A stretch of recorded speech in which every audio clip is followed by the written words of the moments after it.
नमस्कार, मैं Amrendra Tiwari all time public India पर आप सभी का स्वागत करता हूं। दोस्तों, आगे क्या रणनीति सरकार की होनी चाहिए, किस तरीके से झारखंड में एक बड़ा लॉकडाउन को टाला जाएगा, इस पर क्या रणनीति होनी चाहिए। सबसे बड़ी तो घोर लापरवाही देखने को मिली है कि लोग जो है अभी तक कुछ लोगों के चलते सरकार मजबूर हो सकती है आने वाले भविष्य में। हालांकि दोस्तों, मैं यहां पर दो तीन चीजें आपके समक्ष रखना चाहूंगा। कुछ जगहों पर दोनों डोज लेने वाले लोगों की संख्या बढ़ रही है, लेकिन अभी भी बहुत सारा काम किया जाना बाकी है। सरकार ने अपनी तैयारियों में ऑक्सीजन बेड से लेकर ओमिक्रॉन के खतरे को देखते हुए काफी चीजें जो है करने का प्रयास किया।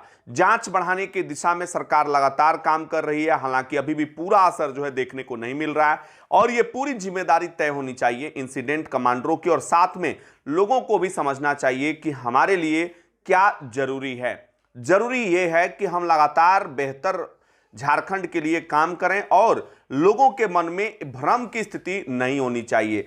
दो तीन चीजें अपने तमाम दर्शकों से मैं बातचीत में रखना चाहूंगा। खास करके दोस्तों, अगर पिछले दिनों आप देखें कि क्या वस्तु स्थिति रही है तो आपको सारी बातें स्पष्ट रूप से समझ में आ जाएगी।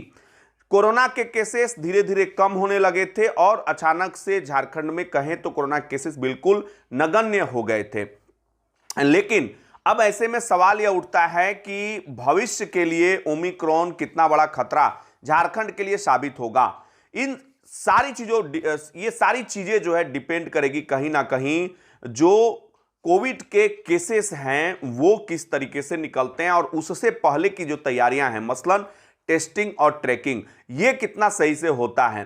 बाहर से जो लोग आ रहे हैं, तीन रूट से आ रहे हैं, एक तो रेल, दूसरा सड़क मार्ग जो कि काफी कम लोग बाहर से आ रहे हैं, लेकिन तीसरा जो बेहद ही महत्वपूर्ण है वो फ्लाइट रूट। फ्लाइट रूट से वैसे लोग भी आ रहे हैं जो दूसरे देशों से आ रहे हैं और जहां से खतरा बढ़ रहा है वहां पर लोग क्या कर रहे हैं कि वो डिवाइडेड जर्नी कर रहे हैं। उस देश के नागरिकों को अगर यात्रा प्रतिबंध किया जा रहा है तो वो दूसरे देश चले जा रहे हैं, वहां से आ जा रहे हैं। तो ऐसे करके इनकी टेस्टिंग जो है सही तरीके से होनी चाहिए। लेकिन दुर्भाग्य की बात है कि अभी तक जीनोम सीक्वेंसिंग की मशीनें झारखंड ने खरीदी नहीं है। जीनोम सीक्वेंसिंग की मशीनें आखिर क्यों जरूरी है? क्या कोरोना आगे भी रह सकता है? ये तमाम चीजें, डेल्टा स्वरूप से ओमिक्रॉन की तुलना हो रही है कि भैया डेल्टा से भी ज्यादा संक्रामक है, लेकिन इस पर और ज्यादा डेटाज और ज्यादा रिसर्च की जरूरत है। तो आइए दोस्तों, हम मिलकर एक साथ प्रण करें, कम से कम मास्क जरूर पहने ताकि एक बड़े लॉकडाउन को टाला जाए। मैं बार बार कहता हूं, याद कीजिए दूसरी लहर के समय मैंने कहा था, लोगों ने कहा कि आप ऐसे डरा रहे हैं। डरा नहीं रहे हैं, सतर्कता के लिए आपको जागरूक कर रहे हैं। सोचिए जरा, गरीबों को कितनी परेशानियां होती हैं, तो यह समझना बेहद ही जरूरी है। दोस्तों, फिलहाल के लिए इतना ही, लेते हैं आपसे इजाजत, फिर मिलेंगे नए अपडेट के साथ। तब तक के लिए नमस्कार, जय हिंद, जय भारत।